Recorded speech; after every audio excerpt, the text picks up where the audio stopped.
सुप्रभात बच्चों, मैं सूरज स्कूल से नम्रता आपकी हिंदी अध्यापिका आज आपको अजंता की गूंजती गुफा के बारे में पढ़ाऊंगी। अजंता की गुफाएं महाराष्ट्र के औरंगाबाद ज़िले में स्थित हैं। यह कुल 30 गुफाएं हैं। पहले ये 29 थी, लेकिन अब खोज करके एक गुफा इसमें और जोड़ दी गई है, इसलिए अब कुल मिलाकर 30 गुफाएं हैं।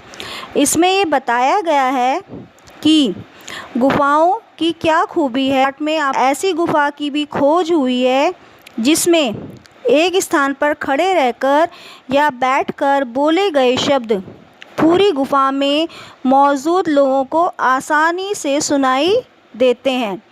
यह गुफा विशेष प्रयोजन से बनाई गई थी। आइए इस पाठ में हम जानते हैं। आरंभिक गुफाओं में जो तीसरी गुफा है, शेष गुफाओं से अलग तरह की गुफा है। बाहर से काफ़ी चौड़ी है, परंतु अंदर से बहुत बड़ी है। इसे देखकर ऐसा लगता है जैसे यहाँ कुछ काम अधूरा छूट गया हो। नीचे का फर्श समतल है पर चिकना नहीं है। इसके जो खंभे हैं बहुत बड़े, लंबे चौड़े, सुडौल और चौकोर आकार के हैं। खंभों पर कोई भी चित्र नहीं बना हुआ है। आपने देखा होगा गुफाओं में सुंदर सुंदर चित्र बने होते हैं, लेकिन इस गुफा में खंभों पर कोई भी चित्र नहीं है, सजावट भी नहीं है। इस गुफा की जो छत है बहुत ही ज़्यादा ऊबड़ खाबड़ है।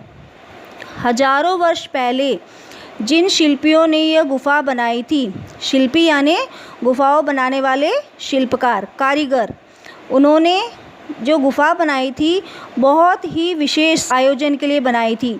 और उनका यह जो प्रयोजन गुफाओं को बनाने का वह था प्रवचन देना, जो है विशेष बातें बताना। इस गुफाओं के किसी भी हिस्से में जब कोई स्वर बोला जाता है तो पूरी गुफा में सुनाई देता है।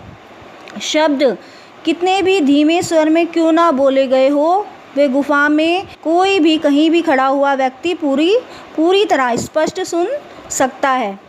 अब जो अजंता की गुफाएं हैं, लंबे अरसे से, काफ़ी लंबे समय से जो बौद्ध भिक्षु थे उनका आवास स्थान का काम करती आई हैं। आज से यहाँ सैकड़ों की संख्या में बौद्ध भिक्षु जो है रहते आए हैं। यह भिक्षु जो है यहाँ प्रवास करते हैं और दिन प्रतिदिन अपना प्रवचन देते हैं। यही सोचकर इन गुफाओं का निर्माण किया गया था। और इन गुफाओं में जो भिक्षु हैं वो हजारों की संख्या में रहते हैं। और यहाँ जो भिक्षु खड़ा होकर जो प्रवचन देता है वह गुफा के हर कोने में स्पष्ट रूप से सुनाई देता है। कालांतर में यह गुफा संगीत के समारोह आयोजित करने के काम में भी लाई जाने लगी है। इस विशाल गुफा के किसी भी हिस्से में जब कोई स्वर बोला जाता है तो अगर हम धीरे से भी बोलते हैं, हल्का सा भी गुनगुनाते हैं, तो ऐसा लगता है कि पास बैठा व्यक्ति ही हमें बोल रहा है हमसे। इस गुफा का चमत्कार का जो रहस्य है वह इसकी छत में छिपा हुआ है। एक विचित्र प्रकार की चट्टान इस गुफा की छत का काम करती है।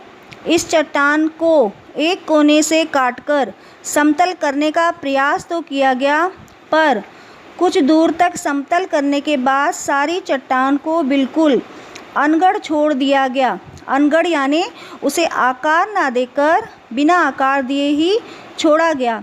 इसके बड़े बड़े बेडोल, बल्कि डर पैदा करने वाले कुबड़ हजारों सालों से लटके हुए हैं। दर्शक इन्हें देखकर बहुत जल्दी डर जाते हैं। उन्हें ऐसा लगता है कि ये विशाल अनगढ़ जो पत्थर है कभी भी इनके ऊपर गिरकर इन्हें चकनाचूर कर सकता है। इस भयावनी चीज़ में यह गुफा का चमत्कार समाहित है। यह ज्वालामुखी का पिघला हुआ लावा है।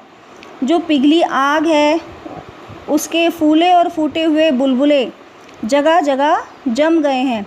चमत्कार इसी में है। ये जो पत्थर हैं, इसके जो बुलबुले हैं इनसे ही इनका निर्माण हुआ है। हो सकता है यह गुफा खोदते खोदते छत को समतल करते करते इस आदिम ज्वालामुखी के जमे हुए लावे तक पहुंचने पर शिल्पकार को यह पता चल गया होगा कि इस लावे के कारण ही वह इस गुफा में आवाज़ को गुंजा देती है। इसीलिए इन शिल्पकारों ने इन गुफाओं को ऐसा ही छोड़ दिया गया और एक ध्वनि प्रसारण की नई तकनीक की खोज कर ली।